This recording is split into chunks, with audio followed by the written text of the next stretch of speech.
9회 말 투아웃에 투 스트라이크이면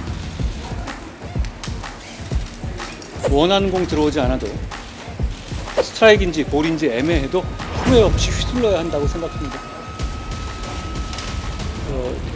상식 있는 동료 시민과 함께 대한민국의 미래를 위한 길을 같이 만들고 같이 가겠습니다.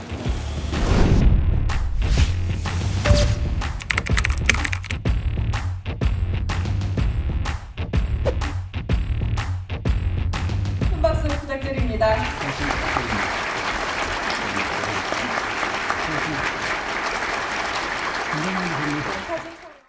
이어서 장관님께서 이인사를 하시겠습니다. 큰 박수로 모시겠습니다.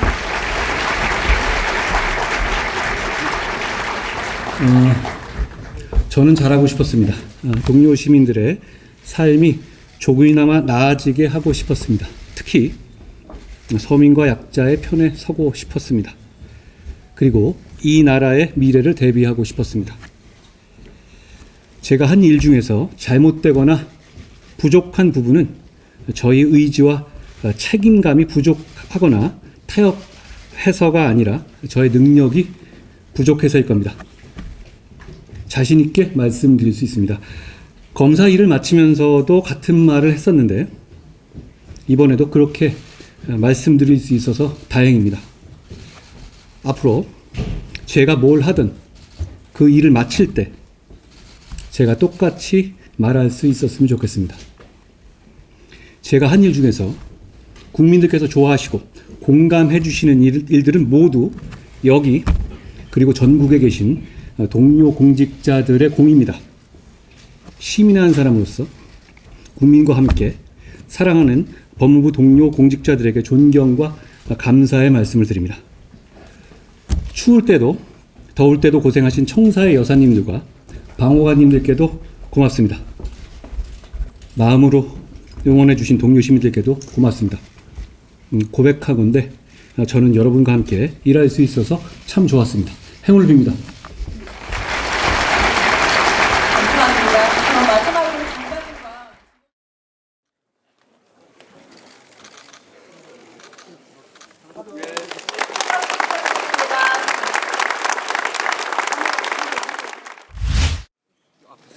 장관님은 이 인사 잘 들었습니다.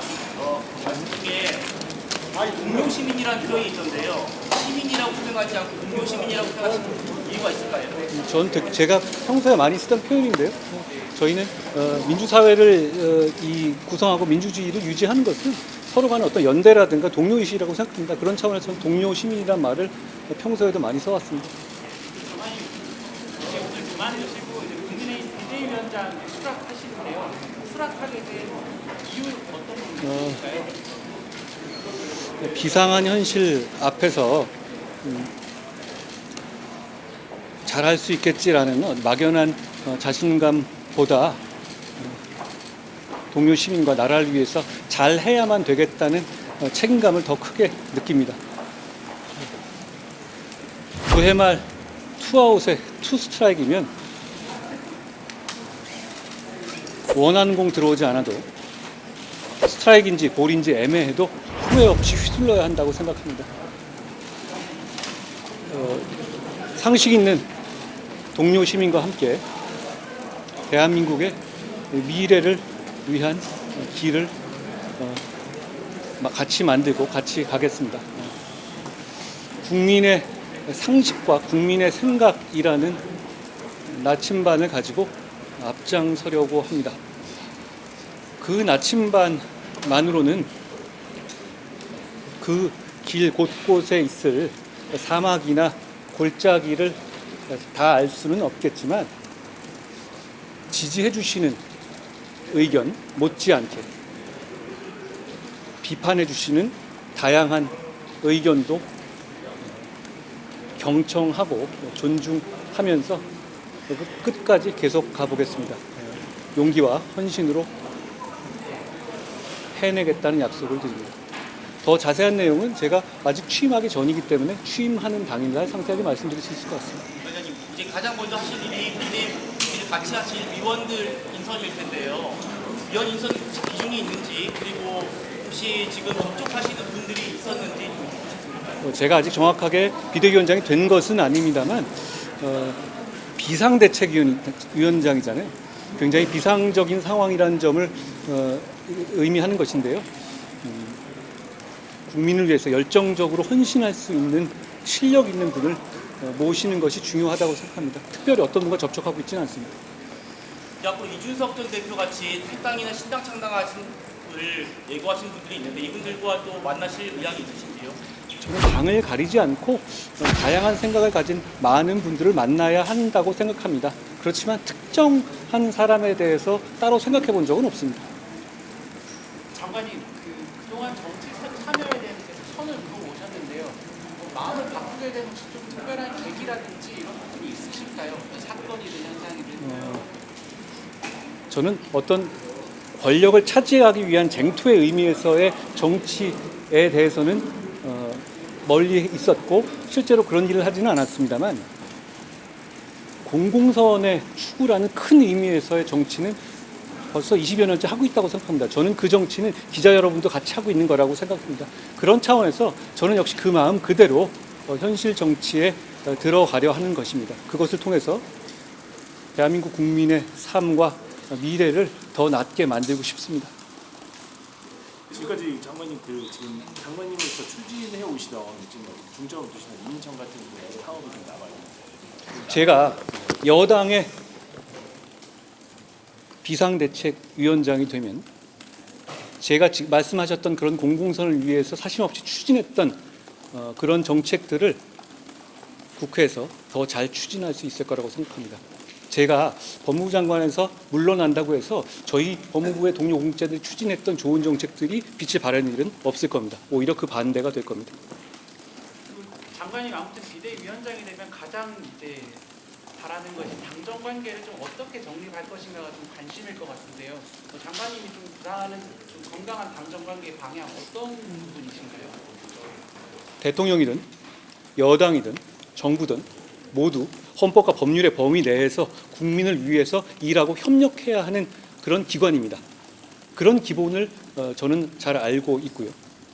그리고 국민의힘은 비록 소수당이지만 대선에 승리해서 행정을 담당하고 있는 이점이 있습니다. 그러니까 국민의힘이 하는 정책은 곧 실천이지만 다수당이지만 민주당이 하는 정책은 약속일 뿐입니다. 그건 큰 차이입니다. 그 시너지를 잘 이해하고 활용해서 국민들께 필요한 정책들을 실천에 옮기겠다는 것이 제 생각입니다.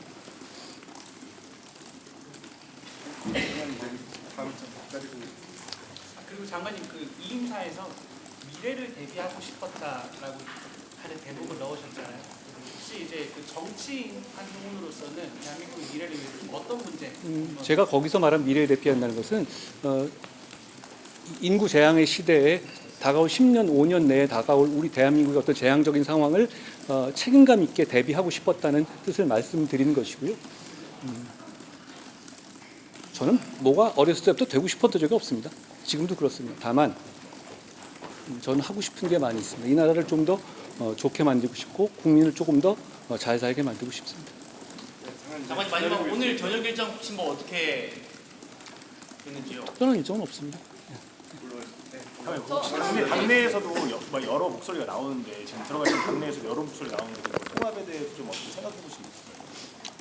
장관님 누구 국민의힘은 자유민주주의를 표방하는 정당입니다. 그러니까 다양한 목소리가 최대한 많이 나올수록 더 강해지고 유능해지고 그래서 더 국민에게 봉사할 수 있는 정당이죠.